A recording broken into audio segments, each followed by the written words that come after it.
I'm hoping I remember to put this on me only so I can, hey, there's a butterfly. That's very lovely. Thought it was a little bird for a second, but no, it's a butterfly. Oh, this is really nice. I just crawled into this situation here. I put some river or beach rocks in the bottom here. This is kind of for my feet to nestle into. And I had a bunch of cans of sardines, 6 sardine cans stacked, two sets of 3 as a little seat, but I didn't tie them together, so there's just sardine cans full, unopened in the bottom here. So as it turns out, it's just fine. Oh lordy. Oh yeah, this is good. I've been meaning to set up a kids pool or, oh god, this is nice. So how you doing out there? I really hope this isn't live. I can't see the screen at all, but it's my intention to talk about some art and then edit this. Now that I'm here, that sounds like a lot of work. Got this lovely grass that just came into this container all on its own. There used to be a wee pine tree in there that eventually died. And even though I'm on the 3rd floor, all of this grand vegetation comes up every year. It's beautiful grasses and other things. I don't know what they are, but some people would look at it and just think that needs to go in the garbage right now. But to me, it's a beautiful thing. And that's something to think about too, as we're evaluating our surroundings. What things are, some people would think this is nuts, sitting in a bin half full of water, but I calculated it pretty good actually. Displacement, these added rocks and sardine cans, so I've got about 4 inches. Yeah, this is nice. Way nicer than I thought it was going to be. I did add a bit of warm water. It's not like it's freezing water. God, I have no idea what this looks like.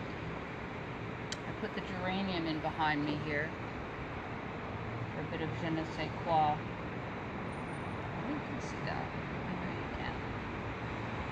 And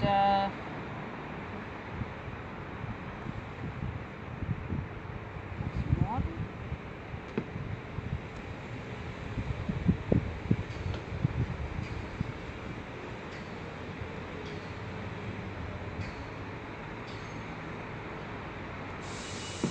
I'm going to have some beet juice.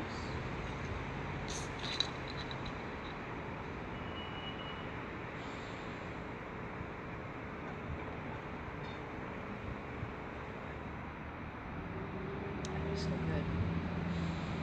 That is so good. Okay, so I want to talk about a painting that sold this morning. I won't say to who because that's top secret.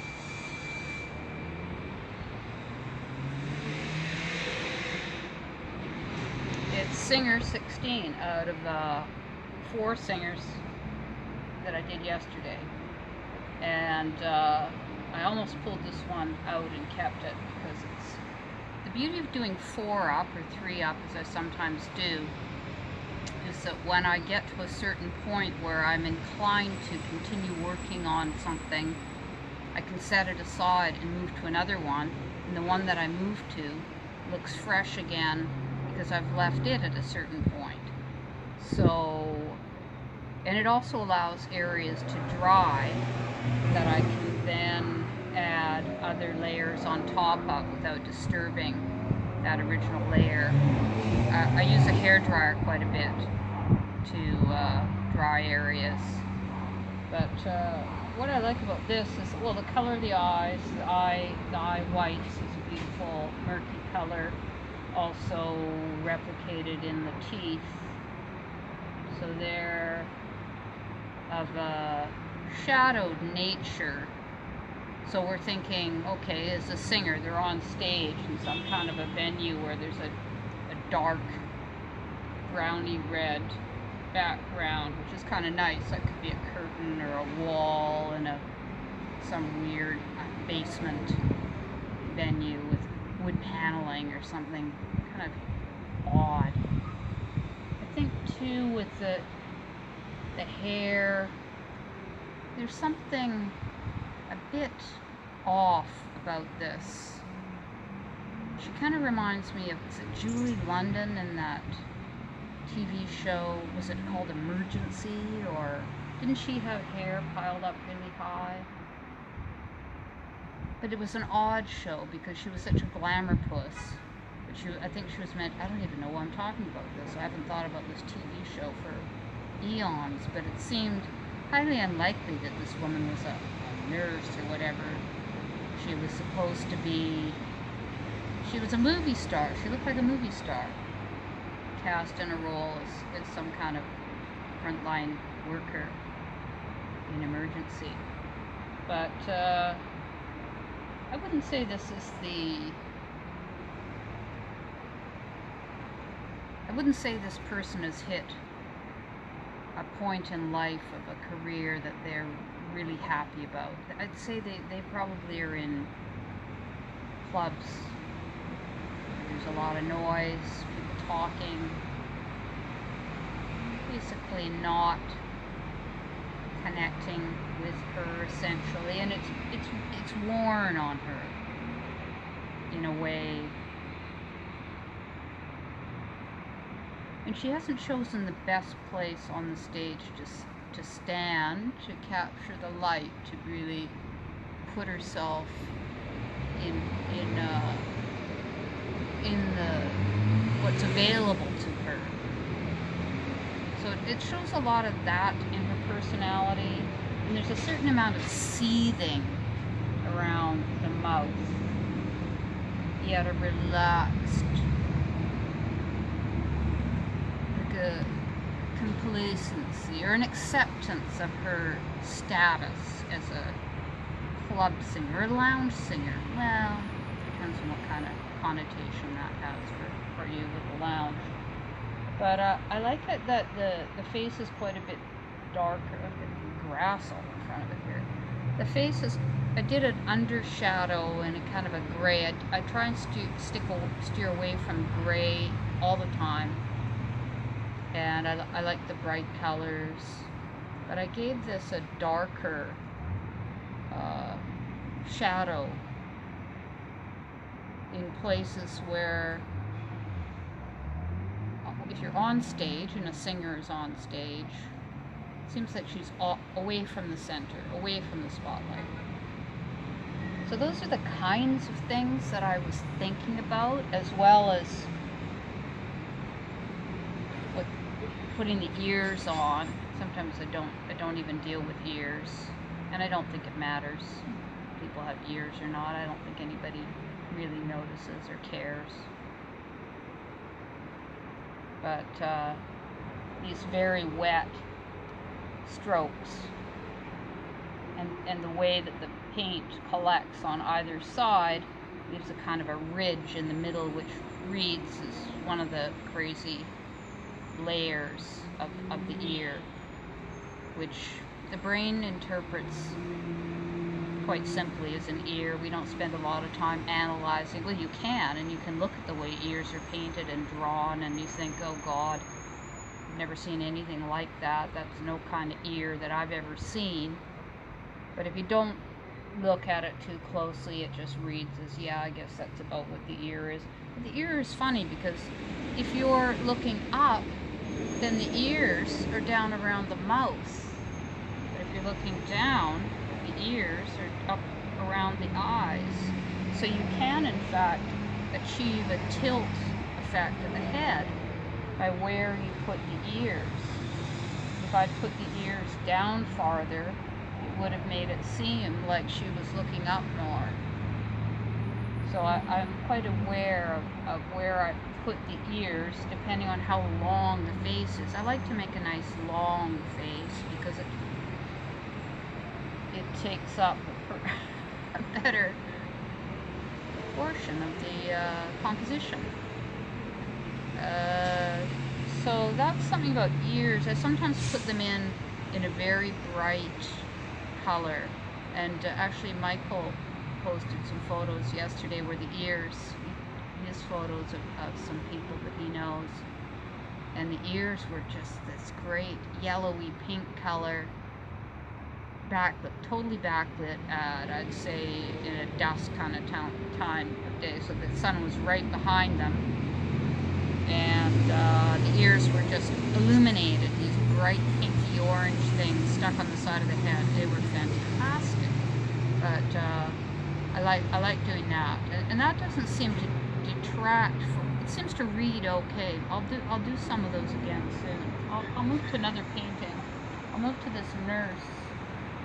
This is going to the same person in New York State, one of the larger collections, a long-time collector from pretty much the beginning, an anonymous collector, and this one.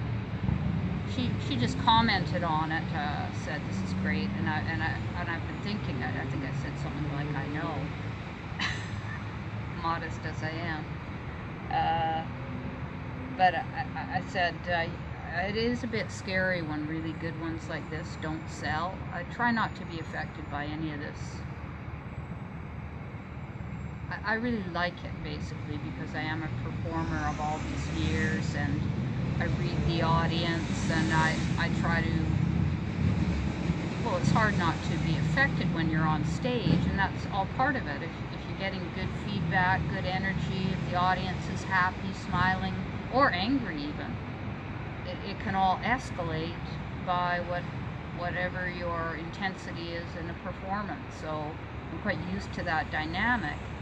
Whereas I think for a lot of other people, it would be very off-putting to have commentary on your painting right away. A lot of artists probably want to work in isolation, work towards a show, whereas I view this whole enterprise as a performance-based scenario, closely hinged to what I do as a stage performer.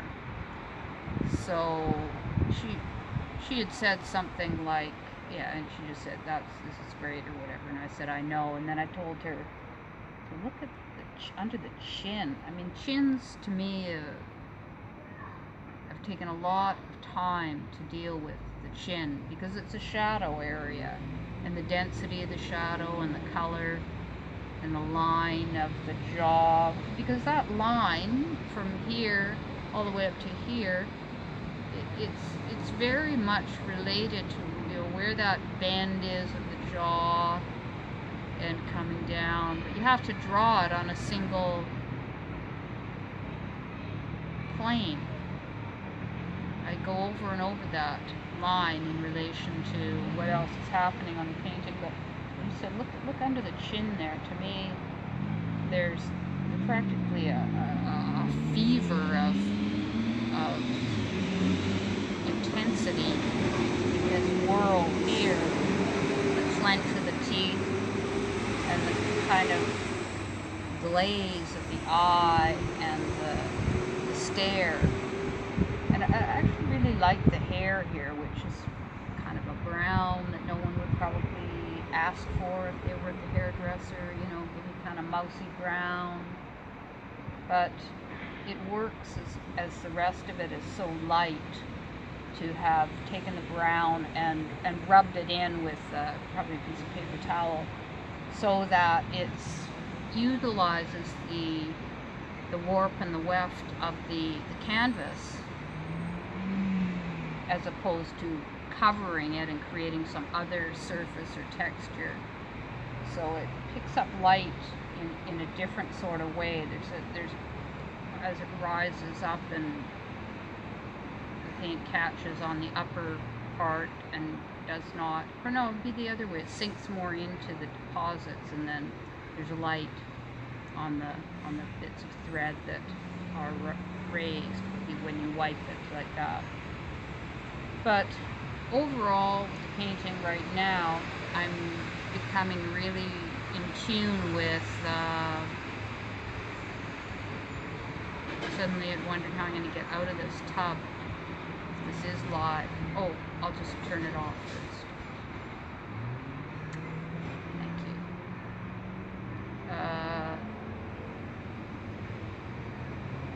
Yeah, just the tiniest touch around the eyes, the mouth in particular, even the nose. I don't think there's a lot of emotion in the nose in particular. Obviously in the around the eyes, or any tension around the mouth. It's just shocking how the tiniest changes can modify the face and its emotions, and the way we read these emotions. But that's something that's becoming really much more clear to me, is looking at the whole piece. So I might change something up here, and then immediately my eye sees that I need to do something down here. I wouldn't call it to balance it, or I wouldn't even choose a word as to what part of the process that is, but it's just like composing music and where you go next, and it's a beautiful feeling to be fully engaged in that process. So that's one of the things that, as somebody the other day commented on, a development of the eyes. Well, things like technique, I'm always switching one technique for another, and just working very quickly. I don't plan a lot in advance as to what I might pick up where I left off in terms of color. Like I might be enjoying mixing pink and brown together, or mixing brown and blue together, and red and green together, and what those do. Recently I made an outline. I think it was one of the nurses. In fact, no, that's definitely black, but I made one of the outlines a very dark blue, and it just changed the whole feel of it. It was just so great. It was just great. So thank you for watching this. This is just, I should do this more because I really enjoy telling you about it, and I'm not even trying to sell you this because it's sold, but thank you. I'll wrap it up here because I don't even know if this is still going, but if it is, I'll just switch it to off. Let's see, I cannot see in here. Oh my goodness. Okay, what are we doing now? Finish.